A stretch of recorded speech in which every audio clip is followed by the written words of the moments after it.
لە 28 دەی 1993 دانیشتنەکان لە هەولێر ڕوویدا لە مەکتەبی سیاسی ئەوان پاشان لە ماڵی جەلال تاڵەبانی بە ئامادەبوونی مامۆستا مەلا عەلی و بە ئیمزای ئەو و هەروەها ڕێککەوتنەکەش نووسران لە تەرەفی بزوتنەوەی ئیسلامیەوە من و مامۆستا عەبدوڕەحمانی نەورەسی و لە تەرەفی یەکێتی شۆ فەریدون عەبدولقادر و ڕەسوول مامەند ئەو کاتە ڕەسوول مامەندیش لەگەڵ یەکێتی بوو. سیاغی اتفاقیەکان هەمووی کرا و ڕێککەوتنەکان و دانیشتنەکان دانیشتنی زۆر بوو طبعا ئەمە هەمووی وەسائقەکانم هەمووی لەلایە هی هەموو دانیشتنەکان هەوڵیشە دەم کە ئینشاءڵڵا لە فرسەتێکە بڵاویان بکەمە یا شتێکی تریان لەسەر بنووسم نامیلکەیەک چونکە ئەمە بەڕاستی ئیشێکی زۆر خەتەرناک و گەورە بوو و ئەو برابەڕزانەی ئێمەشی کە تیا شەهید بوو دیار بوو یەکێتیش طبعا بەوە زۆر قەڵس بوو کە ئێمە پەیوەندیمان لەگەڵ پارتی هەبوو بە حکمی ئەوەی زۆر لە خەڵکی ئێمەش لە منطقەی سۆرانی ئێمە لە سلەیمانیە تەعاتوفیان هەر لەگەڵ پارتی هەبوو پێشتر و جەلالەکانیش دڕەندە بوون هەم لە شاخ و هەم لە شار و جاشایەتی قەدیمیش کە دژی مەلا مستەفا کرابوو تەعاتوفی ئەهلی ئیسلام بە شێوەیەکی گشتی لەگەڵ پارتی بوو کە پارتی بە حساب ئەو کاتە طبعا وا بوو پارتی دوژمن بە ئیسلام نەبوو یەکێتی مارکسی بوون و دژایەتی ئیسلامیان زۆرترە کرد لە هەموو لادێ و قەزا و ناحەکانیان لەو شوێنانەی کە خوان سێترانە کرد بەسەری بەڵام کە هاتین و شارۆ نەیانەتوانی ئەوە بکەن دو ساعتێکەش لەگەڵ پارتی بوو زۆرتر بۆیە لەو دانیشتنا تەکیدان لە چەند شتێکی ژەر کردەوە. یەکەم زۆر تەکیدانە کردەوە لە وەکو فەریدون عەبدولقادر قسەکانی هەموو نووسیوەتەوە ئەڵێ متەنەویرینی وڵاتی ئێمە جێ ئومێدن و دیندارەکان وەکو دینداری وڵاتانی تر نین. ئێمە پێمان خۆشە وەکو یەکێتی زیاتر لە پارتی ئێمە لە ئێوە نزیک بین یعنی ئێمە و ئێوە نزیک بین با پارتینێتە نامەنجایەک لە ناو داخلی نقطەکانی ترکە نووسراوە بە هەمان شێوە ئەوە ئەڵێ ئێمە خۆمان چارەسەری شەشەکانی ناو خۆمان بکەین و پێویستیمان بە تەرەفی سێم نەبێت. دانیشتوەکانی ئەوان کە هاتبوون ئەوانش هەشت کەس بوون دوای خۆشیان ئەمە دەسوخەتی فەریدون عەبدولقادر لەلامە کە هی 28 دە 1993 لە بارگای سکرتێری گشتی یەکێتی نیشتیمانی کوردستان کۆبوونەوەیکی هاوبەشی مەکتەبی سیاسی و یەکێتی نیشتیمانی کوردستان مەکتەبی سیاسی بزوتنەوەی ئیسلامی کوردستان بەسترا لەم کۆبوونەوەدا بە سەرپەرشتی هەڤاڵ مام جەلال و هەڤاڵان ڕەسوول مامەند دکتۆر فواد مەعسووم فەریدون عەبدولقادر عومەر فەتاح عومەر عەبدوڵڵا جەبار فەرمان لە بزوتنەوەی ئیسلامیش مامۆستا مەلا عەلی مامۆستا شێخ محەممەدی بەرزنجی مامۆستا عەبدوڕەحمانی نەورەسی مامۆستا کرەکار مامۆستا سەلمان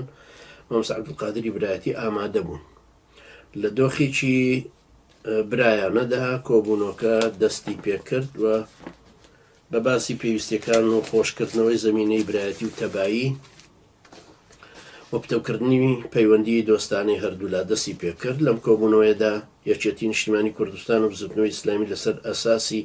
مافی چارەنووس بۆ گەلی کوردستان لە عێراقدا فیدرالی دیموکراسی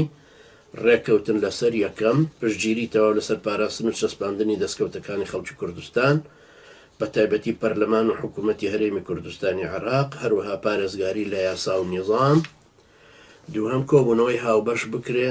بکەن بە شێوەیەکی ڕێک و پێک بۆ پتەوکردنی پەیوەندی نێوانیان لەسەر ئاستی سیاسی و دیبلۆماسی و ڕاگەیاندن. سێهەم هەردەم کێشەیەک لە نێوان هێزە سیاسیەکاندا ڕوویدا بە شێوەیەکی ئاشتیانە چارەسەر بکرێ و پەنابردن بۆ چارەسەری چەکدارانە قەدەغە بکرێ. دەربارەی هەر کێشەیەکە لە نێوان هەردوولا پەیدا ببێ پێویستە دەست بەجێ هاوکاری یەکتر بکەن بۆ دەستگرتن بەسەر کێشەکەدا و چارەسەرکردنی بە شێوەیەکی برایانەوە بە گوێرەی بەرژەوەندی کوردستان. چوارەم بزوتنەوەی ئیسلامی لە کوردستانی عێراق ئامادەیە بۆ بەشداربوون لە دەستگاکانی حکوومەتی هەرێم و لەم ڕێگایەوە بیر و بۆچوونەکانی خۆی بخاتە ڕوو. یەکێتی نیشتیمانی کوردستان و پارتی دیموکراتی کوردستان کۆبوونەوە سازەکەن بۆ گفتوگۆکردن لەگەڵ حکوومەتی هەرێم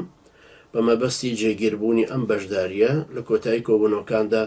بە گەیشتن بە ئەنجامێکی گونجاو لەگەڵ بەرژەوەندی گەلەکەمانە پێکەوە بە یەک دەنگ داوا لە هەموو ئەندام و لایەنگیر و